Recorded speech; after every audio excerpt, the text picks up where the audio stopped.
Is this a good move by Harbaugh to take over for the Chargers?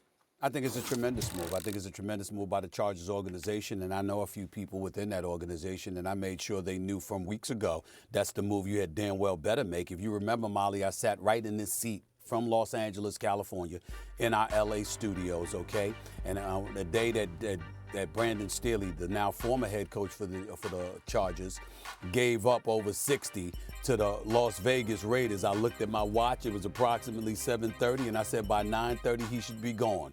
He was gone by 9:20, and it was the accurate move to make. It was the right move to make because he damn well deserved it. It's just that simple. Him and GM Tom Telesco, who both couldn't find a way to get things done. You're talking about a franchise in the Los Angeles Chargers, formerly the San Diego Chargers, that have been in 4 conference championship games in 54 years. That simply can't happen.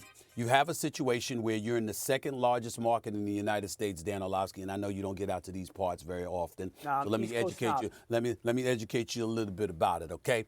There's a whole bunch of stuff to do up in here. It's a whole bunch of stuff to do. Like what? I mean, you got the Lakers, you got the Rams, you got the Dodgers, okay? You got the L.A. Kings, for crying out loud. Damn it, you got the Clippers. You got the Clippers, who are title contenders, okay? Rangers. And that doesn't even get into the social life, the beach, the weather. Molly can speak to that a hell of a lot more than me because she uses that all up when she's out there. At the end of the day, here's what it comes down to. You don't think about the Chargers unless the Chargers are going to give you a reason to do so, which they haven't done. You've got people that go to SoFi Stadium simply because it's a beautiful, immaculate stadium. Not to watch them, because they haven't really garnered and ingratiated themselves with an audience to generate that interest. And then you look at some of the things here. Justin Herbert is your quarterback. Since his rookie season, the Chargers are 31-36. You know all of this stuff.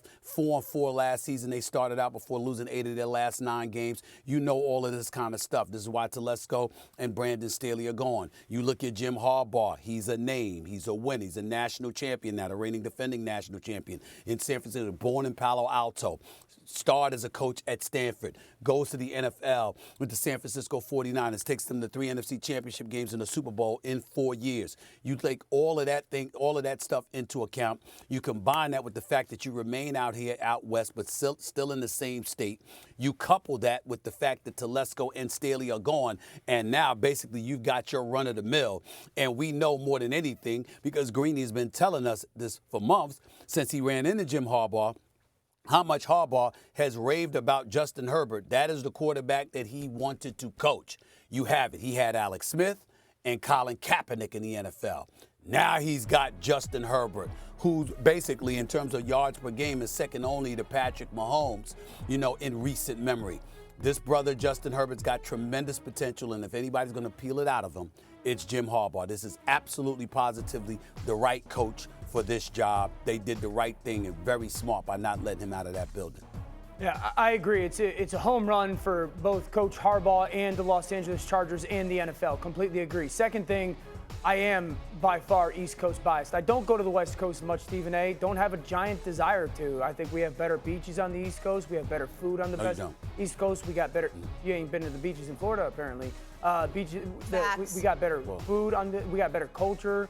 I like the people a little bit more, if I'm honest. I thought you was talking about California to Connecticut. I didn't know you meant from there to Florida. My bad, because Florida, the beaches. East Coast. Florida. Rosemary Beach and. Florida beaches are better, true. Yeah, there we go. Okay, so a couple things. This is why it makes a ton of sense for Harbaugh. One, college football is wildly unique right now, and there's so much attached to college football outside of just coaching. The constant recruiting, the NIL, the transfer portal, that's a lot. Now, are parts of it great? Absolutely. So I completely understand how goes to Michigan, wins, does everything that he had said he wanted to do and accomplish at Michigan, he's done. And if you only want to just coach ball, it's college football brings more than just coaching ball. So in regards to that, I understand the desire to leave. You want to go to a team that has a quarterback that can beat Patrick Mahomes. That's just the reality. And there's not a lot of teams in the NFL that have quarterbacks that you can unequivocally, like honestly say, hey, if we have a good roster, can we go beat Patrick Mahomes? Justin Herbert is one of them. Justin Herbert now has a coach that gets him into that conversation, that will coach him into that conversation of Patrick Mahomes and Josh Allen and Lamar Jackson and the Joe Burrows of the world. And for Coach Harbaugh, he goes to a roster that they've got some issues. They're going to have to get younger on the outside, and they got to figure out some salary cap issues. But they got a quarterback that's top 5 in basically every stat since he's come into the NFL. And here's the difference between like what he's had, Justin Herbert, with the Chargers and what he's going to have. When Jim Harbaugh coaches a football team, number 1, they're diverse. They're balanced. They run and throw. Number 2, they don't beat themselves. They don't give the ball away. Number 3, they take the ball away on defense. He is an old school fundamentals matter the most coach. Herbert has, since he's come into the NFL, he's got like 22 one-possession losses. Some of those are because of bad play. A bunch of those are because bad just decision-making from the totality of the team. He's not going to lose those games anymore because the style of coaching is going to elevate all of that. And you're going to take Herbert, who's become, in some people's eyes, like this great stat quarterback. And not only are you going to continue to have that, you're going to help him win games, which is everybody. That's the way we look at quarterbacks, right? So I think it's brilliant for the organization. I think it's brilliant for Coach Harbaugh.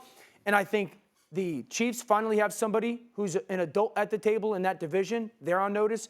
And I think the AFC Conference is on notice. If he goes to the Chargers and fails, it will literally be the first time he goes somewhere and fails. And I think that's why everybody in that conference is now on notice. There is another adult at the table. Harbaugh's departure, what impact do you feel that this will have on college football?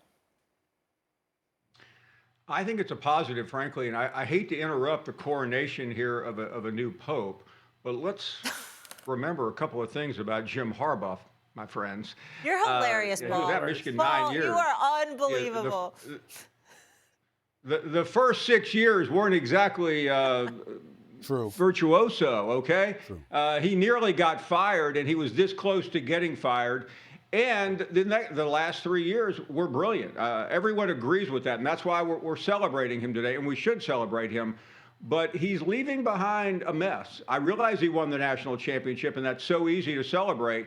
But there are 2 separate NCAA investigations ongoing and will be adjudicated. And I think in some ways that's a positive for Michigan, that without him around, they will probably skate much easier in the new modern world of the NCAA. But he was larger than life. And with Nick Saban exiting 2 weeks ago, Jim Harbaugh was the biggest name in the game. So from a marquee value, the sport loses that, especially now that the Big Ten has added the 4 Pac-12 members. But I think he always wanted to go. He never quite got over, in my estimation, losing the Super Bowl. He said 2 weeks ago in Houston, as you remember, Stephen A., he said, now I'm at the big boy table. I'm with my brother. My father won a championship as well. I think that was what drove Jim Harbaugh. But I don't want to take anything away from the last 3 years. Very few coaches. I think it's been several decades since a coach has left college football after winning the national championship. Michigan is going to be okay. Sharon Moore is going to be elevated in a couple of days once they meet the legal requirement. He did a spectacular job on the field.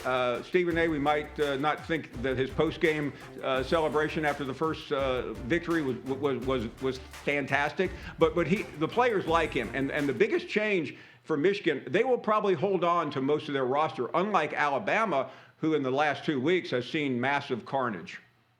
Well, let me say this to you. The only disappointment, first of all, there's nothing that you said that was remotely inaccurate in your soliloquy about Jim Harbaugh, because you were absolutely right on point. The only thing that I would say to you, however, is I'm very appalled and upset that you don't like Janet Jackson, that you don't listen to Janet Jackson. What have you done for me lately? That's what I'm talking about right now, Paul Finebaum. You might want to go and check out that song. You understand? That's why they ended right there. That's why they end the song like, woo, woo, woo, yeah. You understand what I'm saying? Because when you do something well lately, that's what everybody gravitates to. We're talking about the reigning, defending national champion who spent the last 3 years okay, going to the college football playoffs. Now, granted, they lost in those two college football playoff appearances before finally closing the door, kicking the door down, and winning this year.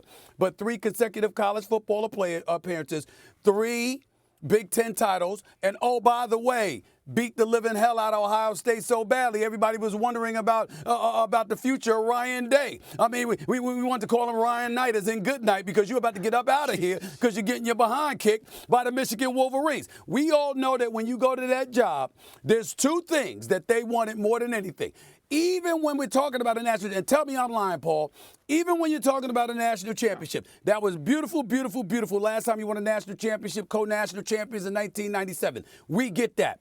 What they wanted more than anything was an elevation and a return of respectability and championship contention, but that was after you beat Ohio State, which obviously he couldn't do when Urban Meyer was there and when Ryan Day first took over. So I look at it from that standpoint, and I say, over the last 3 years, it ain't like it's just this season. Okay. He did it over the last 3 years. And I think that that's enough to sit up there and say, okay, it's time for you to leave. We love the fact that you're back in the NFL.